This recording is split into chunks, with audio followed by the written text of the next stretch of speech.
Hi అండి, అందరికీ నమస్తే. Welcome back to our channel అమ్మ అభిరుచి. ఇవాళ వీడియో వచ్చేసి చింత చిగురండి. ఇది వచ్చేసి మనకి సంవత్సరంలో సీజన్ బట్టి దొరుకుతుంది. కానీ మనం సంవత్సరం అంతా స్టోర్ చేసుకోవాలి అంటే ఏం చేయాలి అనేది ఈ ఫుల్ వీడియోలో ఉంటుంది. ఒక్కసారి ఎక్కడ స్కిప్ చేయకుండా పూర్తిగా అయితే చూసేయండి. ఇది వచ్చేసి చింత చిగురండి. మీకు కావాలితే బాగా లేత చింత చిగురే తీసుకోండి. ఇప్పుడు ఈ చింత చిగురు కాడలను అయితే సెపరేట్ చేసేయండి. బాగా ముదరాకుంటే తీసేసుకోండి. కొంచెం లేతగా ఉంటే పర్లేదు, వదిలేయండి. దీనిని స్టవ్ వెలిగించి ఆయిల్ ఏమీ వేయకుండా డ్రై రోస్ట్గా వేపుకోండి. ఏమీ వేయనవసరం లేదండి. ఆకులో తేమ అనేది ఉంటుంది కాబట్టి దాంతోనే వేగిపోతుంది. బాగా కలర్ చేంజ్ అయ్యేంత వరకు వేగితే సరిపోతుందండి. వీడియోలో చూపించినట్టు వేగింది అనుకున్న తర్వాత స్టవ్ని అయితే ఆఫ్ చేసుకోండి. అలాగే ఇందులో కొంచెం సాల్ట్, పసుపునైతే వేసేసుకోండి. సాల్ట్, పసుపు అయితే చింత చిగురు పట్టేంత వరకు ఒక్కసారి కలిపేసుకోండి.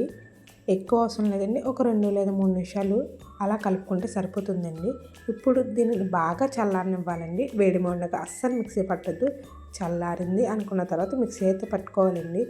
కావాలి అంటే లైట్గా వాటర్ యాడ్ చేసుకోండి, లేదంటే వదిలేయండి.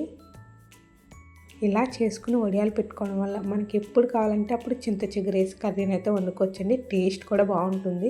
అలాగే ఇవి కూడా స్టోర్ ఉంటాయండి, త్వరగా అయితే పాడైపోవు.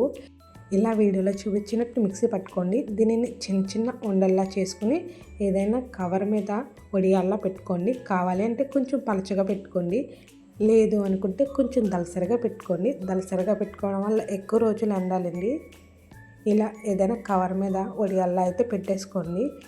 వీటిని ఎన్ని రోజులు కావాలంటే అన్ని రోజులను అయితే స్టోర్ చేసుకోవచ్చండి.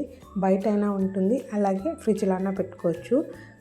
ఖచ్చితంగా రెసిపీ అయితే ట్రై చేయండి. ఈ రెసిపీ మీకు యూజ్ అవుతుంది అనుకుంటున్నాను. మీరు కనుక ఫస్ట్ టైం నా ఛానల్ చూస్తుంటే కనుక వీడియో నచ్చితే లైక్ చేయండి, షేర్ చేయండి. మన ఛానల్లో ఉన్న వీడియోస్ని ఒక్కసారి చూసేయండి.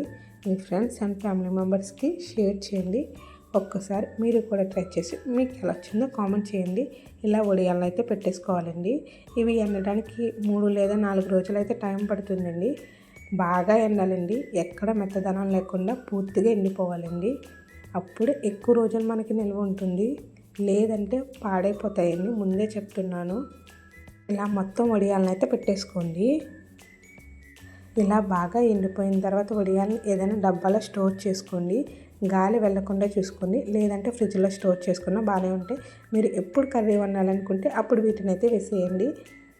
ఆ చింత చిగురు పులుపు కూడా అలాగే ఉంటుందండి, కాబట్టి ఖచ్చితంగా ట్రై చేయండి. ఇలా చేయడం వల్ల మీకు ఎప్పుడు చింతకూర రెసిపీ తినాలనుకున్నా ఇలా వడియాలను వేసేసుకుంటే సరిపోతుందండి. అంతేనండి. వీడియో నచ్చితే ఖచ్చితంగా సబ్స్క్రైబ్ చేసుకుని వెళ్ళండి. Thanks for watching.